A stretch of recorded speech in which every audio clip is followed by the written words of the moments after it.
Um, Hello again. Good evening, everyone, and welcome to this session of Ladies Talk. I hope you will get a lot of insights from this session. So I'll start by introducing myself. I am Kelly Wanyonyi. I'm a final year student at Kabarak University. I'm taking Bachelor of Pharmacy. I'm also part of Ryculture. So me and the members of the culture have organized this ladies talk basically to mentor ladies, to guide them and after through school and after school, how to situate themselves professionally, how to handle their personal life. It's basically a personal development initiative that we came up with. We have had previous sessions which we'll share with you via email, and you can look at the issues that we addressed and the discussions that we had previously. So today we'll be talking about work-life balance. I understand that you can either tip on one side, you can either tip towards work or tip towards life, and it's important that we try and strike a balance between the two, because your whole life cannot be entirely about work, and it cannot be entirely about life. So this is very vital. This is a very vital part of our daily lives. So our guest today is one of her kind. Her name is Kate Kiama. She's an advocate of the High Court of Kenya, and she took Bachelor's of Law from the University of London. Um, Catherine is an advocate of um, addressing social injustices and empowering girls and women. She's also passionate about law. That is her career life.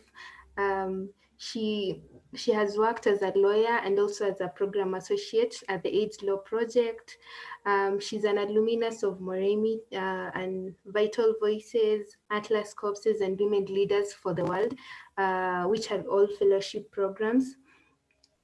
She's also worked. She works as a director at the program called She's the First. I don't know how many of you have heard about that, but it's a global organization that finds funds and resources and supports the community to ensure that girls are they get opportunities and are empowered, and they get a niche within the community.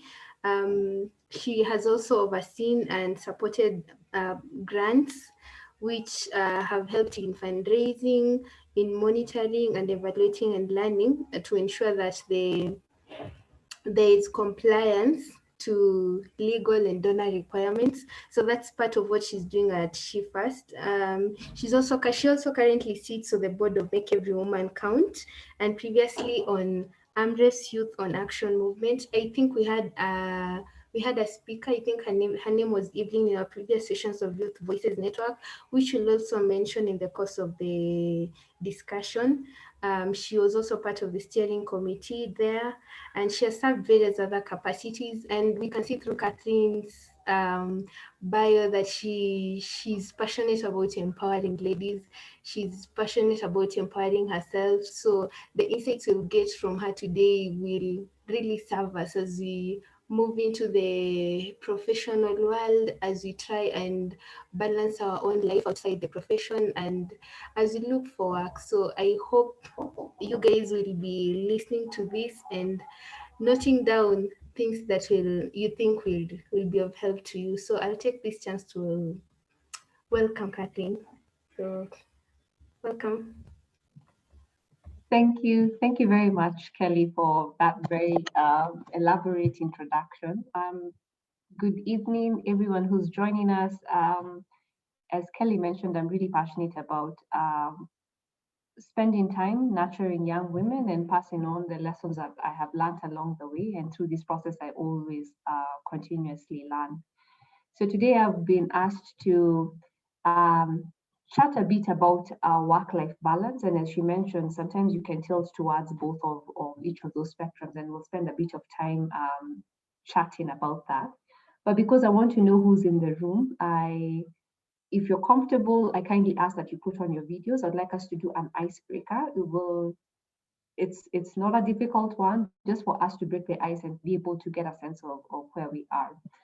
So if you are getting ready, I will just share my screen. And I want us to play a game called Categories. So Category is a long time ago, I don't know what used to call it in primary school a long time ago, but anywho, the gist of the game is you have a letter and you have 60 seconds, and there will be prompts of different things that you should answer starting with the letter that you have. So it's not a hard game. It's a fun, just come open, and you can popcorn style. So as I mentioned, you have 60 seconds. Whoever is ready, I will share my screen, and it's automatically set. So you choose, the letter is already preset for you, and the categories are changing in each. So it might be a name of a city, a name of a car, a name of a historical monument, and you have 60 seconds to just try and go through. Thank you for the excited people who can already see their videos on. So I will share my screen and then we can get started. All right. You should be able to see my screen now.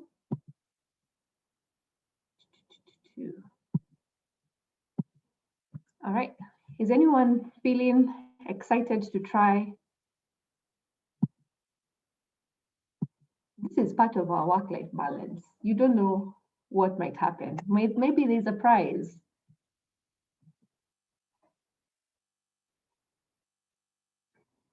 David, do you want to go try? We're using the letter that we have, right? Are you comfortable with the letter? The time is 44 seconds, so I probably have to change. Are you comfortable with me changing so that it's 60 seconds? That's okay. All right, here we go. How many words do I need to make? So there are 11. Your time starts. Are you ready? So there are 11 categories, as you can see, but the answer should always start with the letter B. Are you ready? Okay. All right, here we go. Items in a refrigerator: bread, bodies of water, borehole, famous do's and trials. That one, I'll pass that. Musical groups: Beethoven, athletes, Bridget Kipkosgei. Okay. The computer parts. No, I'll pass. Medicines, drugs, betamethasone, spicy foods, beetroot. Is it? I'm not sure if that's spicy though. Reasons to make a phone call, to be friends. Things that grow: bananas, things at a football game, balloons. And those are 11. Yeah. Excellent. Your time is up, so you did get quite a few. The others that I think it's the famous duos and trios that you missed in the computer parts. So you had nine correct. Thank you for sharing. Thank you. Anyone else excited to, now that you've seen it? Sorry? That was tensed. I'm sorry, that was not the intention. No, anyone else who wants to try? Our host. Kelly, are you ready? Yes. All right, Kelly. I'm just going to restart. It will be a new letter. Okay. Are you comfortable with that letter? No. Okay. Let me have a different one. Yeah. Okay, Kelly. So your time starts now. Are you comfortable? Yes. All right, let's go. Terms of measurement: height, word ending in N. Hen, cooking utensils, yikes. I'll pass that one. Things to do on a date, Uh, I don't know. Hold hands. Nah, I'll pass that one. Things to get in the mail, history, things that have wheels, a Honda, Mm-hmm. countries, Himalayas. Himalayas is a mountain. Uh, Hungary, excuses for being late hungry, diseases, histoplasmosis, items to take on a trip. Hungers, Your time is up.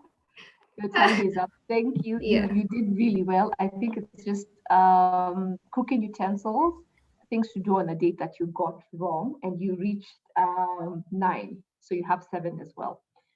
Anyone else who would like to try? Our participants, can I shout out someone and randomly just ask you to go for it? Try. I can try. Yay, Alpha! I'm very proud of you. All right.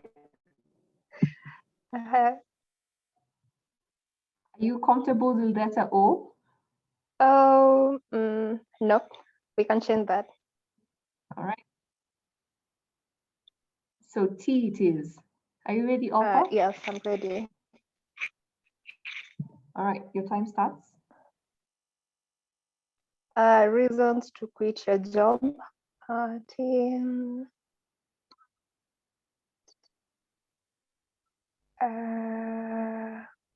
Too much pressure. Items in this room. Television. Carpet. Tinted windows. Things to plug in.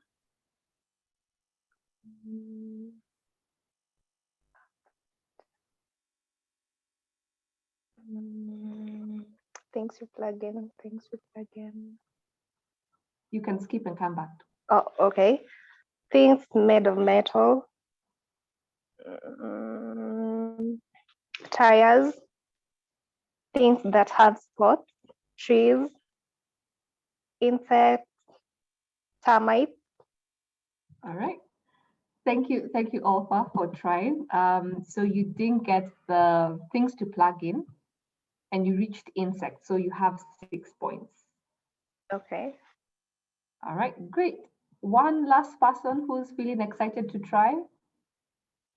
Robbie has raised their hand, so I imagine you're ready. Robbie, I can't hear you. Charlene, I think Charlene. I'm ready. All right, are you happy with letter R? Yeah. All right, let's go. Have we started? Things that Yes, your time has started. Foreign words used in English, Renaissance, vacation spots, read, reptiles or amphibians. Let me skip. Things to do at a party. Reasons to take out alone. I'll skip. Children's books. Red Riding Hood. Things that you wear. Rob. Things in a souvenir shop.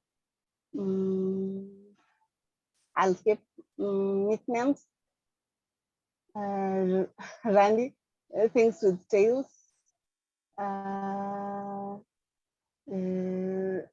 Okay. Your time is up. You did really well. You had 7. Okay. All right.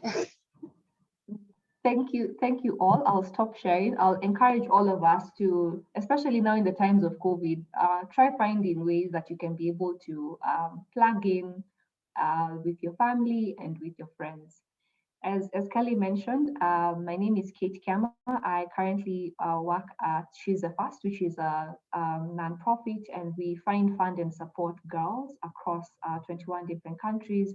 And our goal is to ensure that girls across the world are educated, respected, and heard. So we support nonprofits, grassroots-led women organizations, because we believe they're the best placed to be able to reach the most underserved girls.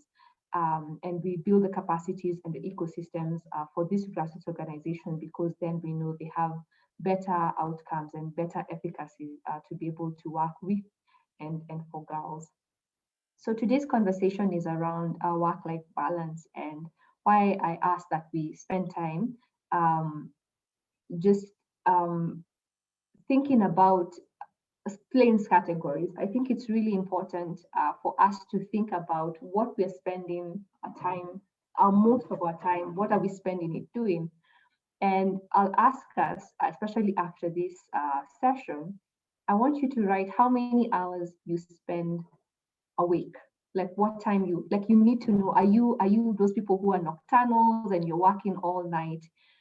We all have 24 hours, but you need to be able to understand, what are you spending your time doing? If you wake up at 4 a.m. and you get to bed at 9, what are you spending your time doing? Are you spending 8 hours or 6 hours in school? Are you spending 8 hours at work?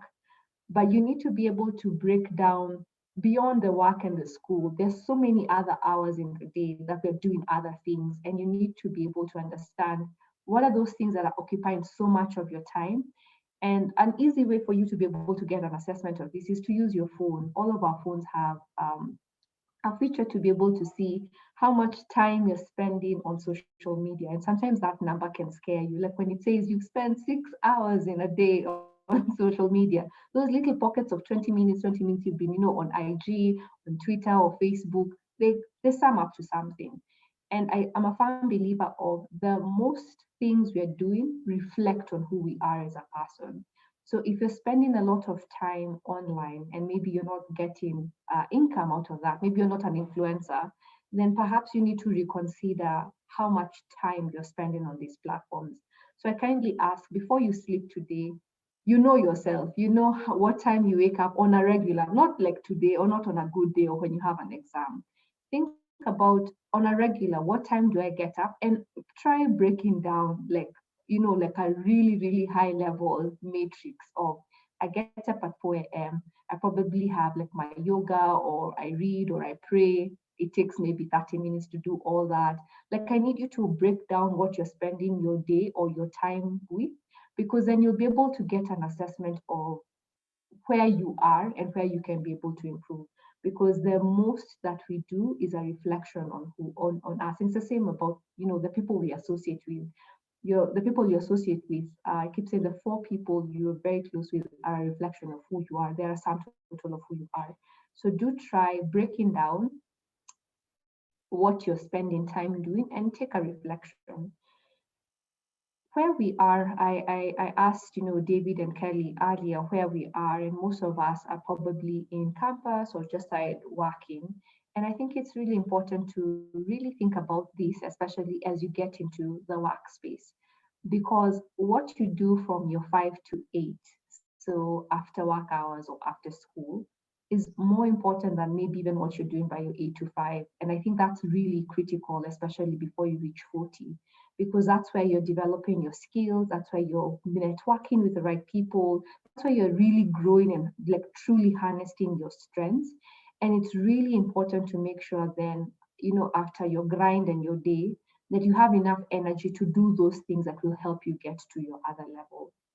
So for purposes of this conversation today, I have a couple of areas I think it's important for us to think about, even as we try and find a good balance between our work and our lives. And who we are at work or who we are at school should be the same at home, in our social circles, etc. But sometimes if we don't balance that, it means that if you're, say, for example, spending way too many hours at work, by the time you get home, you're too tired to, be productive or be social or hang around with your friends. And that will definitely affect you at some point. So there are a couple of areas I think is really important for us to think about, where we want to think about our development and make sure we are building time to be able to have that good balance between our work and our lives. And I think the best ideal is to try and find a job that aligns with your passion, your visions. Because if you do have, I think that's the epitome of success, where you're spending most of your time doing something that you're actually excited about doing, or something that, you know, it takes you little effort. And I think that's something we should all strive to. So you need to first do a lot of self-assessment and self-reflecting to find out what are you truly good at, and what are those things that you can get up in the morning with or without a salary. And if you can find a job or a calling, then you do know that the chances of you getting burnout or feeling like, you know, you're just doing this in a treadmill will be less. So you need to first find out what am I, you know, Juliet excited about? What am I, Tiffany, excited about? And what do I think I can offer either an organization or the world, and try and pursue that with all the rigor. One bucket I think is really important for us to think about our work and our lives is when you're thinking about your goals.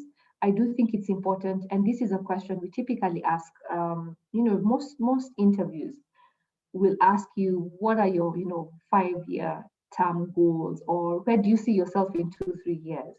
And it's very dangerous to be thinking about this when you're in an interview room. And the point of that is also to just get a pulse check and find out whether you're actually like, where are your blue skies, or where are you thinking about growing. And it's also to get a sense, as you as a candidate, of what you're thinking about or what your aspirations are. I think when you're setting your goals, it's really important to not think about just your career or just your education, which is probably where we all are. It is important to think about, even in your current organization or your current school setup, what are your academic goals? Because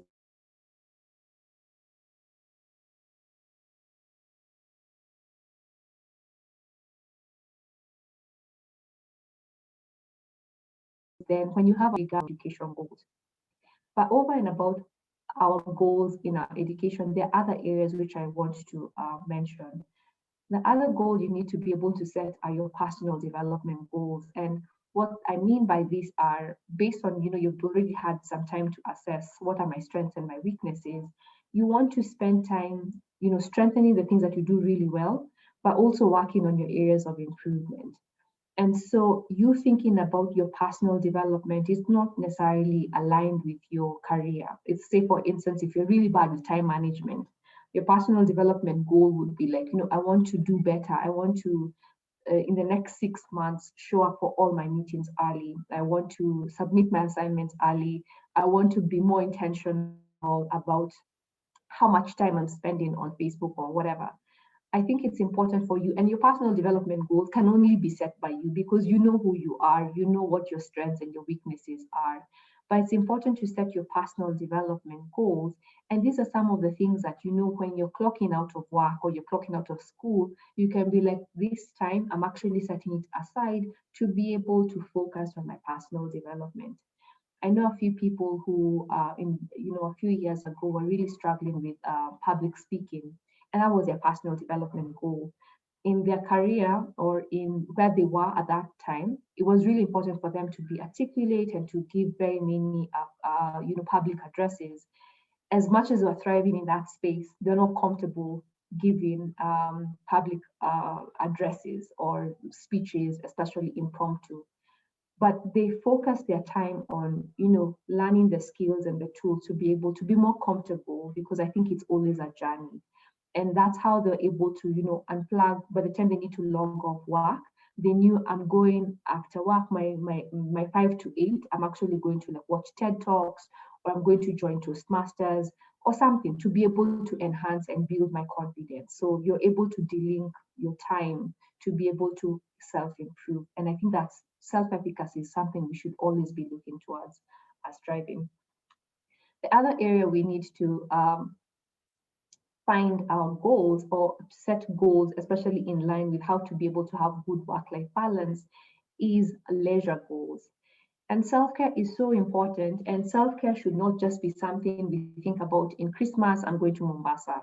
Self-care has to be a practice that is incorporated in our day-to-day, because just like eating and sleeping, if you're not caring for yourself, then very easily your work-life balance pendulum will be, you know, swinging off the charts.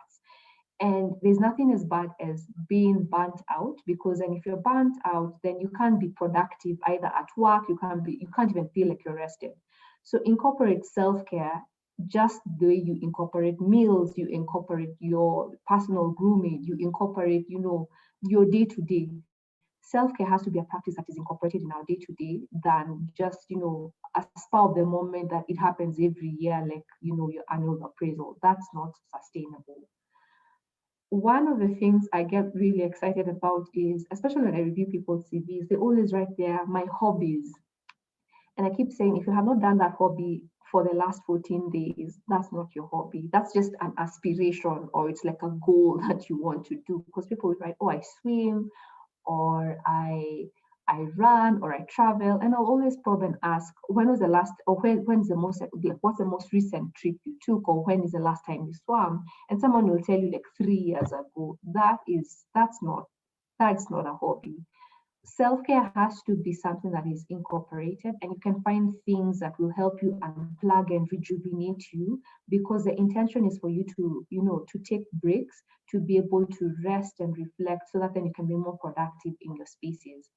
Work-life balance should not be a conversation we're having, especially if you are doing this, because you know very intentionally when you need to take a break, when you need to rest.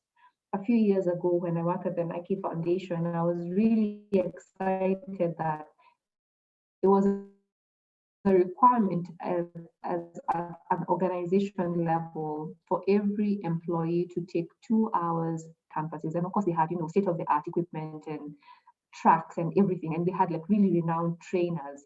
And this was not lunchtime or after work. It had to be between your 40 hours in your week, where you had to be able to show, each week, these 2 hours, I either went, I went to the gym, I went rock climbing, I went swimming, I did Pilates or whatever. But that culture was really important. One, because, you're working for this brand that is all about sports, and it helps you be able to really give feedback to, the creative teams, etc., about the products. But it also helps you be intentional to take time to recharge, to take a break, to come back, energized and refreshed. So I'll encourage all of us, just the way we plan our meals, please plan self-care. And self-care doesn't have to always be something grandiose like going to Mombasa. It could be like a podcast. One of the podcasts I'm currently, or an app actually, I'm using is the Shine app, and it prompts you every day to like journal or to reflect on a specific thing. It can be a physical or a mental or whatever makes sense to you. Just like your self-awareness, what helps you recharge is very individual, and you have to really know who you are and what helps you to be able to then, recharge yourself in a space that resonates with you. The other place I think is really important for us to focus on when we're thinking about our work-life balance or school-life balance is our health. And this is where things like sleep comes in, our diet, exercising.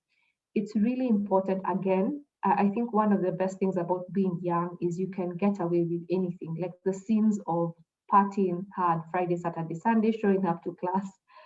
It ends. I assure you, it ends. It will one day reach a point where your body will be like, I can't do this. Something will have to shut down. But right now, when you're young, I think because of how agile you are, it's very easy for you to get away with like sleeping 4 hours. And the next day you're sober. But the older you get, and also the quality of even just your productivity levels will reduce. Again, just like our self-care practices, incorporate good practices that can sustain you. Things like transnighting. Again, I think this is a conversation about time management. If you have to be transnighting every other time you have an exam, that's an alarm bell because of time management. But maybe that's how you read. You read well under pressure. But think about how can you be able to make sure that you're drinking enough water, you're eating good fruits and vegetables, you're sleeping well, you're exercising, because all these things will help you build resilience, especially when work comes. And I think it's important to recognize that sometimes there are ebbs and flows in how much work or the circumstances we find ourselves sometimes calls for us to put in sometimes more. And if you're not physically prepared, sometimes you have breakdowns because then the lift is heavy. And I don't want to lie to you that every day, you'll always be like, you're at 50%. No, sometimes it requires you to do 100, 200. Other times, maybe it's 30. But you need to make sure that when the moment calls on you, that you're physically and emotionally prepared. And because you're doing all these little things to prepare you to absorb the shock that sometimes work and school demands and dictates for us. So do set goals around your health. Check how much time, you remember the activity I asked you, the 24 hours, check on a regular how many hours are you sleeping, because then if you're sleeping too many hours or you're sleeping too little hours, there will definitely be a problem, because I feel like if you sleep for too long, you wake up feeling groggy and tired. And the same is true if you're sleeping for too little hours. So spend time asking yourself on, you know yourself. On a good day, I need 6 hours of sleep and I can be able to function, whether, I have a heavy thing or I have a light load. Find out what makes sense for you, because again, that's a very individualistic experience, but you need to know how many hours and actually factor that in your day-to-day. The other thing for our work-life balance, and again, going back to the activity that we did, is our relationships. We really need to deliberately and intentionally cultivate space to build our relationships. And this is true for our work relations, because as I mentioned, what you're doing, especially if you're in employment, if you're not maybe going to school, and most people will go to school to do their masters or their postgrads, etc., and you'll probably be doing this after work, so you're 5 to 8. As I mentioned, that's really critical for till you're 40, because this is where you're really building your networks, you're building and enhancing your skills. So you need to build relations. If you're not necessarily going to school, you need to make sure that you're spending time cultivating the right relations or being in the right circles, because this is helpful, especially for you building your own ecosystem and support system in your area of expertise, or where you're working or where you think you're going. So those cocktails, I know sometimes with COVID now, I don't know how that's happening. Maybe it's things like this, Zoom, but when circumstances allow, I know you're tired, but this is really important. And I want to call out, especially to the women in the room, spend time, at least be intentional and say, at least once every month, I'll show up for those things. Because that's honestly where you interact with interesting people, you grow your networks. And this is also a space, especially if you're an extrovert, is where you can get energy and you can be rejuvenated.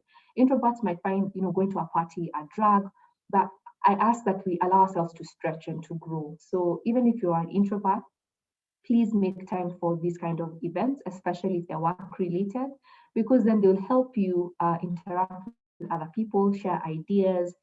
And it's not necessarily work, but it's important. And this is, again, a thing that I'm always checking with my mentees and asking them, how are you growing your networks? There's also this saying that, your network is a true representation of your network is a true representation of your network.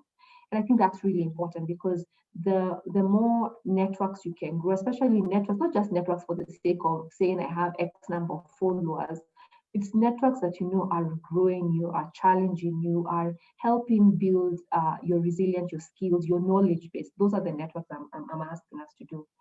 In addition to our work networks, I think it's really important, especially for our work-life balance, to cultivate our relationships with our friends and with our families, our partners, etc.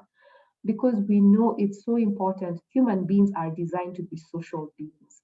And I think that's one of the things why we're seeing a high increase in mental illnesses and mental health concerns during COVID, because we do know many people have been secluded. They don't have FaceTime with their friends as often as they had in the past, and that's hard. But I ask that we find ways to be able to plug in and to grow our friendships and our relationships. And why I'm saying the intentionality is because these things don't happen automatically. We have to be intentional about that. I have a friend who is not on any social media platform. She's not on Facebook. She's not on WhatsApp. It's really frustrating because she lives in America, and I keep telling her, I have the excuse to say Kenya Power has turned off my lights, or my data is unstable.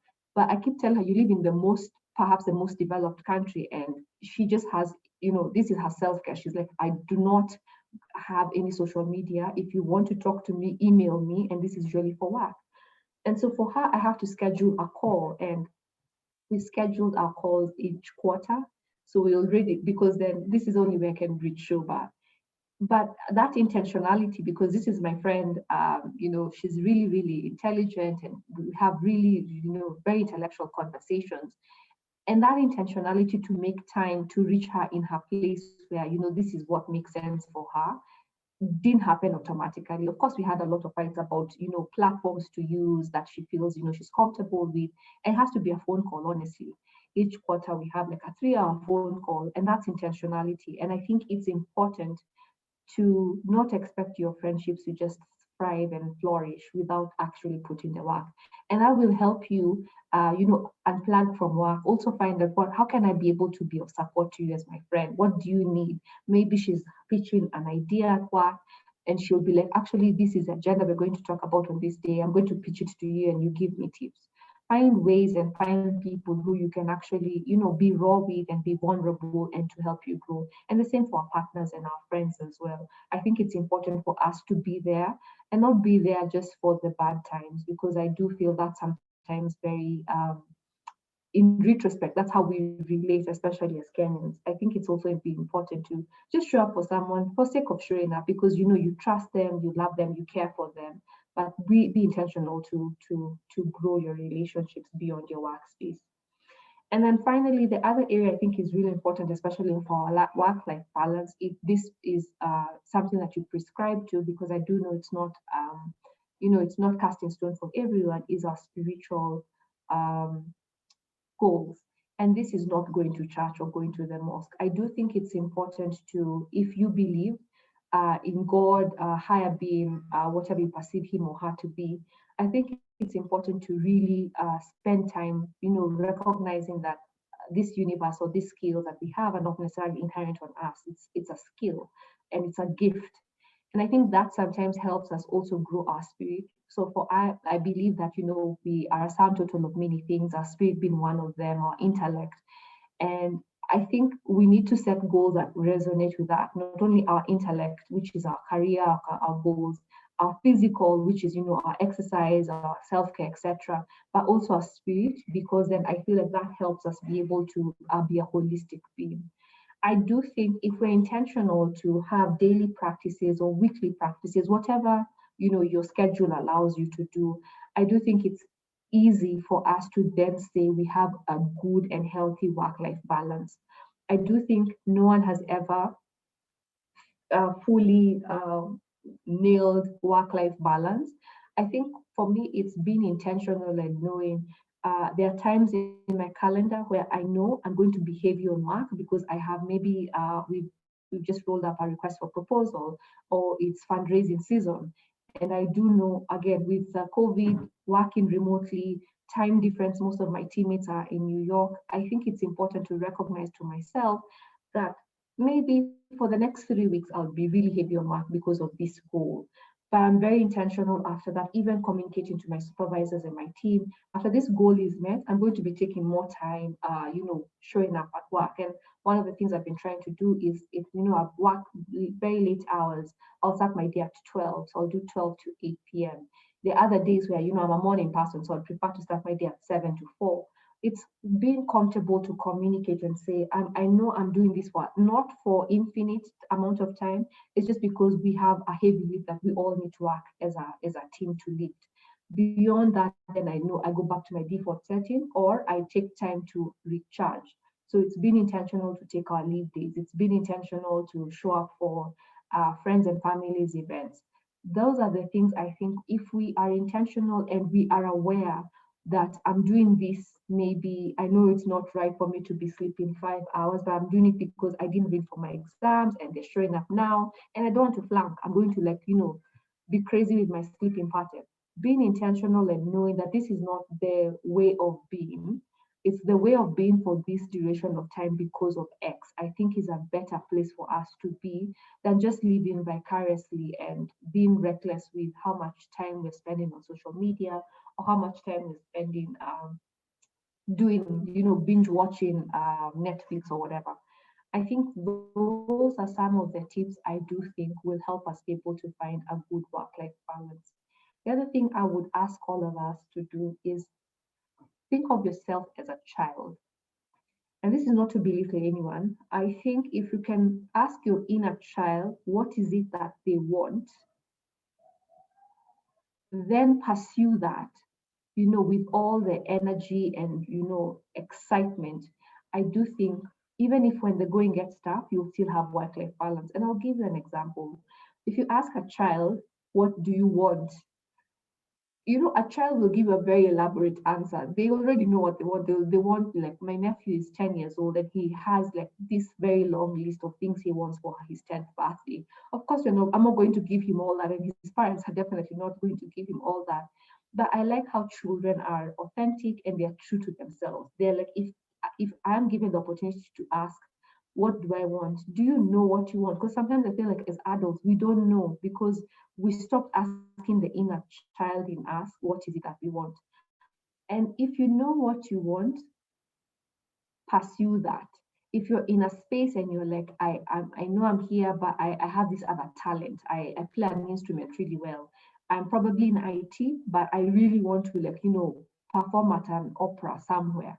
Pursue that. And that can be the thing that, you show up at work because you're a brilliant IT person, but your 5 to 8, you're actually like, joining a band. Find that thing that, sets your soul on fire and pursue that. But sometimes I feel like we have suppressed that child in us that we don't even know. And I ask that, we spend time exploring what are those things that we, if money was not a constraint, if finances was not a constraint as well, what are those things? If you were given a check of X amount of money, what would you spend that amount of money doing? Or what would it help you? I think if you know that answer and you're pursuing that, you will find happiness and you have that balance, something that you're always excited about doing. I personally really like reading, and every year I challenge myself to do the 52 book challenge, which is a book a week. I've not done really badly. Over the last few years, I've probably done 40 something books. I've never reached 50. But I think that's exciting, and finding a network of people who are in that space holding me accountable, I think is something that, excites me. And I'm really looking forward to, logging off work and maybe just doing a chapter or two. And those are small practices that I do think help us be able to recharge and be intentional, not to have unhealthy work school relationships. So those are my tips. I know I've gone a bit over time. I will hand it over back to Kelly. I can see a lot of things popping up. I'm sorry I haven't been reading them, but I'm happy for Kelly to walk us through the question and answer. I hope this was useful. And just quickly to recap the areas I've asked us to think about is write down how you're spending your 24 hours. Like, be honest and write, write it down. I wake up at 4 a.m. I do this. You'll be able to see. You'll actually, I guarantee you'll be really surprised how you have many hours in the day where we're doing things that are not really productive, or we can, channel them to do them. So that's my first homework. My second assignment is for us to think about our goals and to really think about what small practices can we incorporate in either our career and our academics. Be intentional, how many hours am I putting each day, but also thinking about our leisure goals, thinking about our health goals, thinking about our relationship goals, which are, our family, our friends, our partners, but also thinking about our spiritual goals as well. And I do think if we incorporate little practices like our self-care practices, our, making sure we're intentional about what we are eating and how much time we're spending sleeping, I do think we will work towards getting to a healthier and better pendulum between our work and our school and our life balance. Thank you. Over to you, Kelly.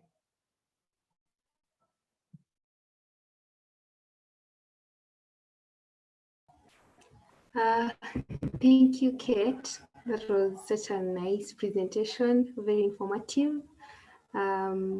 So I've just been highlighting some of the key points that you've been mentioning. They're not questions per se, but if you have any questions you'd like Kate to address, or you have any concerns, just be free and type it in the chat box. She will address them.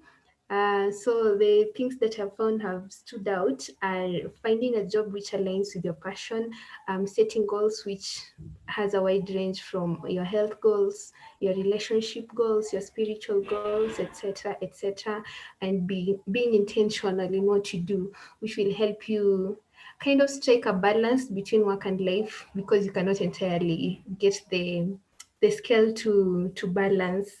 So Kate, I'll ask you a few questions which I'd like you to answer before I welcome questions from the attendees.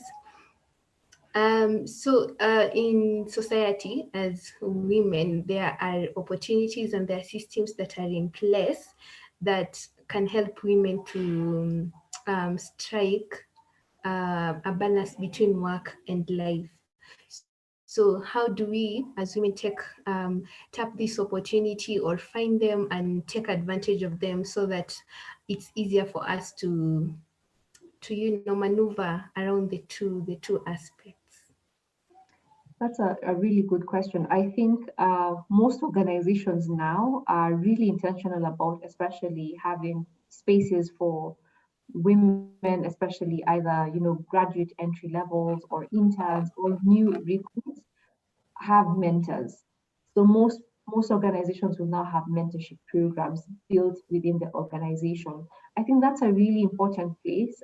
Again, when you're young, you're excited, you might not think this is a space that you want to get in. But I do think being intentional to plug into those spaces will help you explore how you can be able to partner with mentors, etc.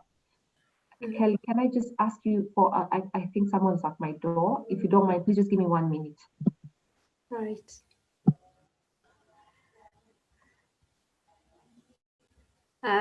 As Kate checks her door, I hope you guys have learned something. If you have questions, please be free to type it in the chat box and ask. Oh, she's back. Yes, sorry about that. Yeah, so I do think finding spaces for you to get a mentor, I think is really instrumental and imperative to help you find these support systems, especially as a young woman, to be able to make sure that I think because having a mentor, especially who you trust, you can be able to have those candid conversations about what practices do you need to incorporate then to have better work-life balances. And when the person is already in the organization, I think it's more easy to be able to explore because they understand the nature of the organization and maybe the weight of the organization or what your deliverables will be. So I think as young women, let's be intentional about exploring having a mentor. If you're probably in an organization that does not necessarily have that kind of structure, I would ask that it behooves us therefore then to find and explore people who can then be your mentor to have some of these conversations to make sure that you're not getting burnt out. But then finally, I think having a good support network beyond your mentors, making sure that I think as women, especially get into the workforce, and because we wear many roles, I think it's very easy for us to get burnt out, especially if we don't have good support systems. So make sure you're growing those support systems, and those could be your family, those could be your friends, those could be your peers. I do think it's important, and that's what I'm saying, the intentionality about cultivating these relationships is so important to make sure that you have the right support systems, that you're not feeling that you have to go for parent-teacher meeting and have a board presentation and I don't know, manage your team. You need to find ways of leading team, and you can only do that effectively if you have a trusted team and support system that have your back. Okay. So thank you for that. Also, after we are done with campus, usually undergraduate, you get out of school with a lot of psych to develop your career, to find a job, it's actually the time most of us try to find a niche within the profession. And in the course of doing that, you tend to drop other things so that you so that you focus entirely on your career. We've seen scenarios where people give up their relationships, people give up their, marriages, so that they can focus on their career and professional development. So in your opinion, do you think it's advisable? And what would be your advice to someone who's just graduating or someone who's just starting a job? You can also give the pros and cons of, setting everything aside just to focus on your career. Okay. I think so. I have a very radical opinion about our 20s. I think when you think about your 20s, this is just 10 years where a lot is expected of you as a human being. And I think that pressure, especially to women, is unattainable. This is when you think about it rationally, this is where you're supposed to have joined campus, graduated campus, gotten a job, perhaps gotten into a like really serious relationship, gotten into a good job. You're not like an intern level, and you're flourishing. And in hindsight, sometimes it works for some people and sometimes it doesn't. And I think that's why I keep saying have your own goal, have your own blueprint of what you want. Because there's some people who may not want these things at their 20s, others do. And I think that's important to recognize who's driving this pressure. But with that said, I think your 20s is an unreasonably high pressure age where a lot is expected of you. And I think it's important to explore because I don't think most of us in our 20s really know who we are or really know our strengths. And this is where I think it's really important for you to volunteer or intern because you want to make sure that what you're studying matches your idea of a job. And just to like be really honest, when I studied law, I was like, suits and all law and order was like what I wanted to do. And I did. And I thrived in that space for a while. But I was like, I think I want to do more with my law degree than because courts here is frustrating. You can go to court and you have a hearing and you stay for a very long time for your matter to be concluded. And that frustrated me. But I think allowing myself to have gone through these different options of spaces where I can use law in different unconventional spaces helped me be able to be like, actually, this is what I'm good at. I may be good in X, but I'm also really thriving here.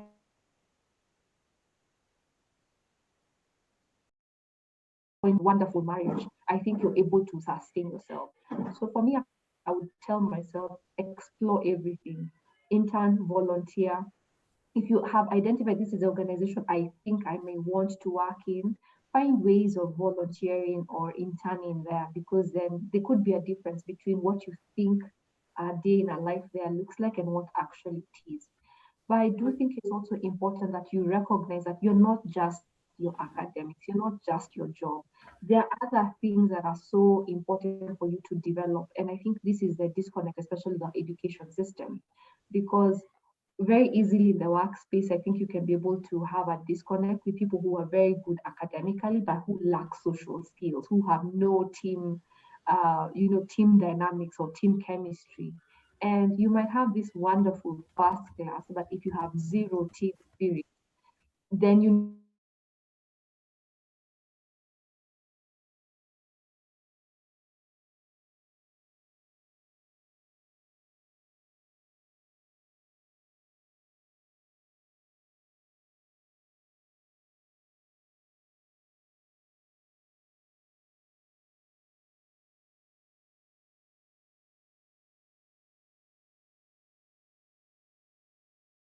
I mentioned the fact that you're young, some of these things can um, what other areas that you can be able to give back to community. I hope that helps.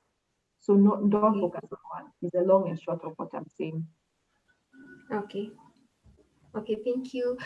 So I'll give you about a minute to respond to one more question, and then I'll ask the questions in the chat box. So have you ever tipped over, like have you ever over focused on work, or have you ever been in a situation where you over focused on life? And if so, how did you get yourself back on track? Oh wow, I am a very competitive individual, so I think everything I do is like over focused. But I think I'm very intentional about balancing. I think the only time I can feel like I completely like shut off many things was when I was doing my bar school here.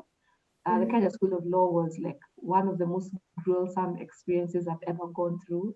And I remember telling my family and my friends, I cannot, like, I just need to focus for this 12 months of law school. I just need to, and that, again, the intentionality, I knew why I had to do this for that reason. And so it was very easy to go back to my bubbly self and my swimming and my hiking next time. So intentionality is important. Okay. Okay, thank you. Grace asks, how can one deal with a schedule that one feels takes too much time than is available, especially as a student? I'm not too sure I understand that question. If not without the context of, I'm not too sure what Grace is asking, but I feel like if you feel your schedule is too heavy, that you have little time, then you're spot on. It means that you're being asked to deliver something that might not be possible. And inherently, that's a challenge because then something has to give. It's either you're giving more of yourself or you need to create more time.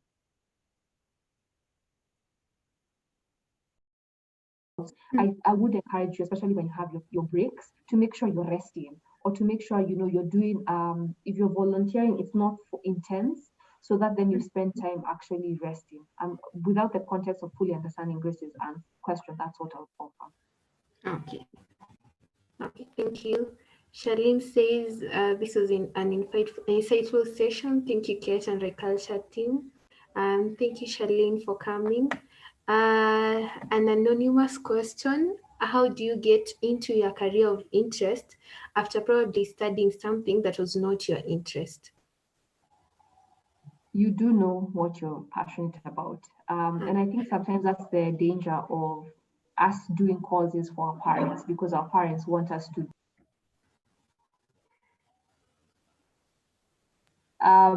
But I do think if you have found out that your cause, I do think there are opportunities for you to do short courses to try and help you reroute back to what might make sense to you. Or if you're enthusiastic and you're courageous, then you can actually go back to school and study that cause that you're interested in. But again, if you already have this certification, I would ask you to explore, shadowing someone in this profession that you think I want to go in before you make that leap. Okay. It's never too late, by the way. It's never too late. It's never. I Yeah. know a professor who is in his 60s and he's going back to school to study, renewable energy. So it's Yeah. never too late. So go for it. Yeah. Devi asks, how can we get to know about the opportunities for mentorship, especially just transitioning from school when we're green? I do think a quick search. There are quite a number of organizations that have mentorships, and again, with COVID notwithstanding, there were quite a number of companies that would go to campuses. So just check if you have an idea of an organization that you're interested in. Check if they have, a program. Reach out to their HR. Most of them are really excited, especially for undergrad and those students. Is one way. The other thing is just I would ask us to be open to exploring, like things like opportunity desk. There are many fellowship programs or mentorship programs that you find virtually. I know for young women, especially who are in the international development sector, there's an organization called Women in International Affairs, which would be a virtual place where they pair you with a mentor. So I think in your specific field, just do a quick search and see what's available there, because you will be surprised. There are quite a number of mentorship programs out there, or if you have a good sense of who you can possibly reach out to, I think be courageous to find ways of asking them to mentor you without necessarily using that word mentor, because sometimes it's scary. If I don't do you and you're like, Kelly, be my mentor, Uh-huh. sometimes I feel you're a bit aback. Sure. I think this is also where networking comes in, because I'm sure your network will be the one to notify you about these mentorship opportunities. So the people you meet will give you these opportunities. Um, I think that's about it. Grace says, thank you so much. This has been enlightening. Thank you, Grace, for coming. Alpha says, thank you, Kate, for this presentation. Very informative. Thank you. Thank you, Debbie, for preparing this for us. So I think that's about it. Since there are no more questions, I will appreciate Kate for coming today. This was very insightful, and I'd tell us that technically our life takes the course with which we, according to the choices that we make. So if Kate says, according to Kate, we should be intentional. So if you're intentional about your work and your life, you will try and balance the two. Okay. So this juncture, I'd like to welcome Devi to give a few remarks, and then Alpha will give us a vote of thanks before we call this off. Thank you. Thank you. Hi, everyone. Hi, guys. How are you? Hi, Devi. Hi. Yeah, I'm the greatest sister in the room for now, so don't you worry. So it's a pleasure to have been here, and thank you so much, Kate, for the wonderful presentation. I was speaking for the sisters on this other end, asking some of the questions because it's very important for us to take part in such and to learn. And it's been a pleasure hosting you and having you facilitating the session. What I wanted to just share with these people is we have a mentorship program. For those of you who might have an idea of, there's a program that we started last year, and that is what Kelly mentioned. At some point, we're talking about the Ryculture Youth Voices Network specifically. So the program, people are still enrolling into the program through the mentorship program, which has got 5 modules. It's a training, mentorship and coaching program. So for the first module, there's a personal development bit of it, where we look at personal competencies, your own presentation, how do you look for opportunities, how do you engage? After the personal competencies, we have the informational competencies, where you do communication. How do you communicate with people? How do you develop your CV or your resume that you need to have? How do you write a proposal? How do you write a concept paper related communication or competencies? Then into that, we move to the interpersonal relationships, which Kate has mentioned in terms of networking opportunities. How do you network with the people? So in case you want to network with people and you need to engage with them, we are going to give some training program that is going to be very critical for you to make the right choices and how to be a better person at your own point of operation, which is important. Then the last 2, majorly they are project management related.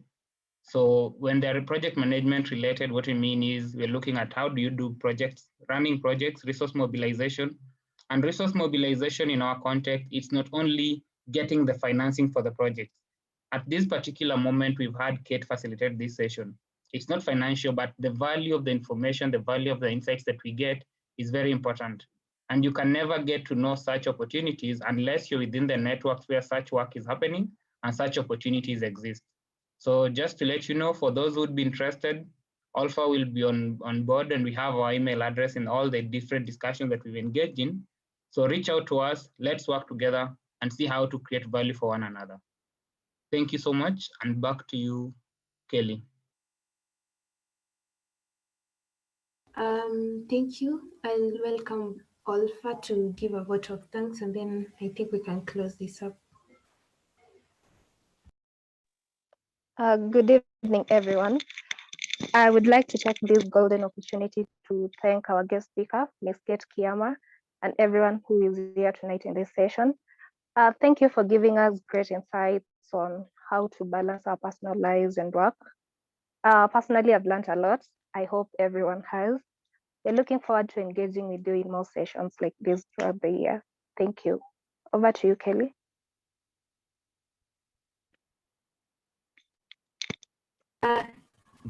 Thank you, Alpha. So I'll welcome Kate to give her final remarks.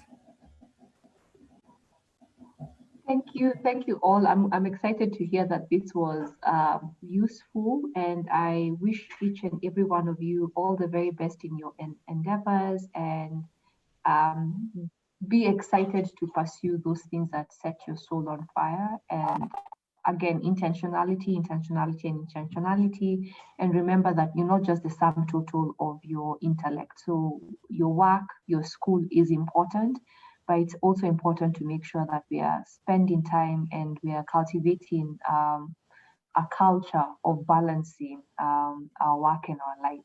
So thank you also for inviting me, David and Kelly, and I hope to talk to you again soon. Okay. Thank you so much. Thank you everyone for coming. I hope this was insightful, and keep this in mind as you continue with your work and your life. So until next time, thank you very much. Have a wonderful evening. Thank you so much. Just to remind you, these are monthly sessions. So there's a session that's coming up the next month. So we'll share more details as it comes. Thank you.